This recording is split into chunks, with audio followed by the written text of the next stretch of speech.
Airstream that I built and that we're selling. I'm putting together a video because I'm getting a lot of questions from a couple of you guys about just how we built it and kind of what we're using it for. I'm going to run through some of the numbers and you guys can kind of have a better idea, and then also talk about why we're selling it. But we originally built this. This Airstream was sitting at an airport for 10 years, and I saw it one day when I was working there. So I talked to the guy and made him an offer, and he took it, and so we took it back. We did a complete rehab on it. The only thing that's original is the skin, obviously the Airstream skin, and then the frame. Everything else we replaced. The subflooring, I did all new subflooring, new plumbing inside of it. Everything else, we'll do a walkthrough in a second. You can take a look at it. But we had a vision of turning it into like creating an Airstream hotel. So we were gonna do 10 of these and kind of do a community pool, and each one would have its own hot tub and, you know, outhouses, or not houses, but like outdoor showers and all that kind of stuff. Just time is kind of in the way right now. I'm a pilot by profession, and I just don't have the time for this right now. And the other two partners, one's a real estate developer and the other one is a trader. So time is just a problem right now.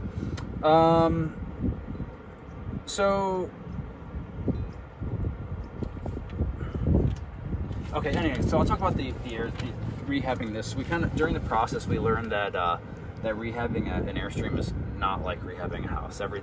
It's almost completely different. Nothing is the same. I'll show you the end cap inside in a second, how hard that was to create.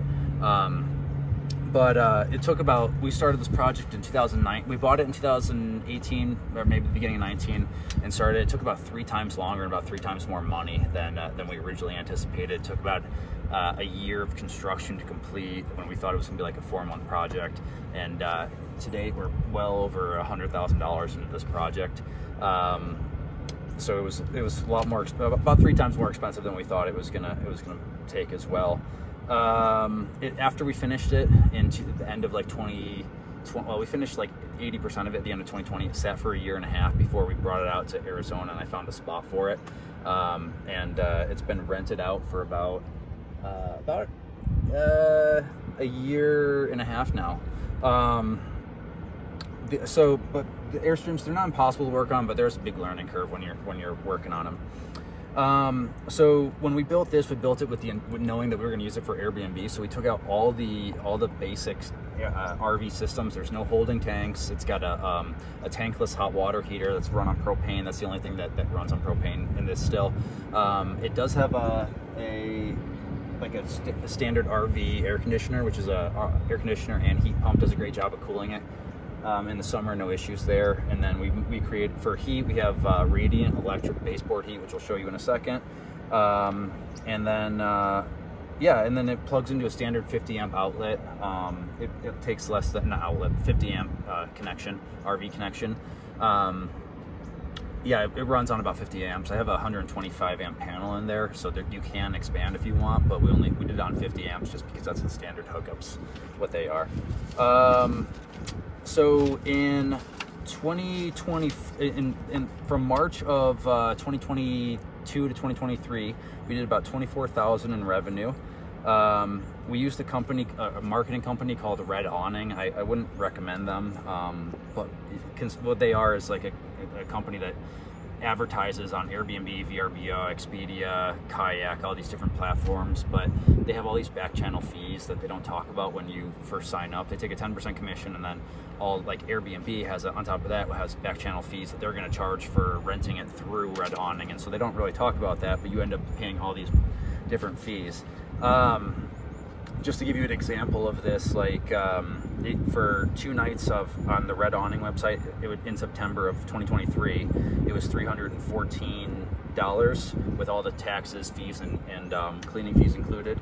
And then on Airbnb, it was $365. On the take home from that same exact weekend from 2022, I took home $207 after the 10% fee. So if you're looking at that, the Red Awning difference would be about $107 from just renting it directly from Airbnb.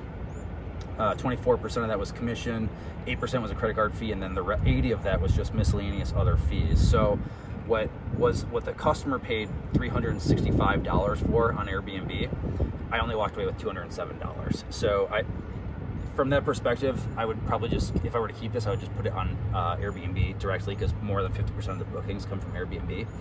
And then I would cut out quite a bit of those fees, which I'll talk about at the end.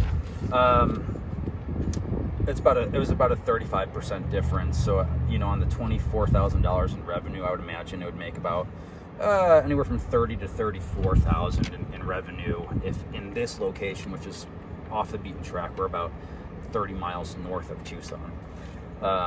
So it's pretty far out. So yeah, I would think it'd do about 30 to 34,000 in revenue.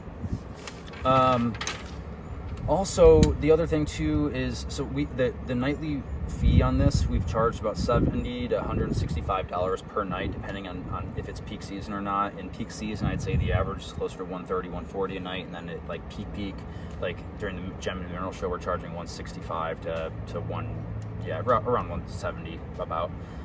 Breakdown with fees included, that's about like $150 to $250 per night for the guest. That's not what we're taking home, but that's what the guest was paying. So it's people are paying a lot of money to stay in this thing.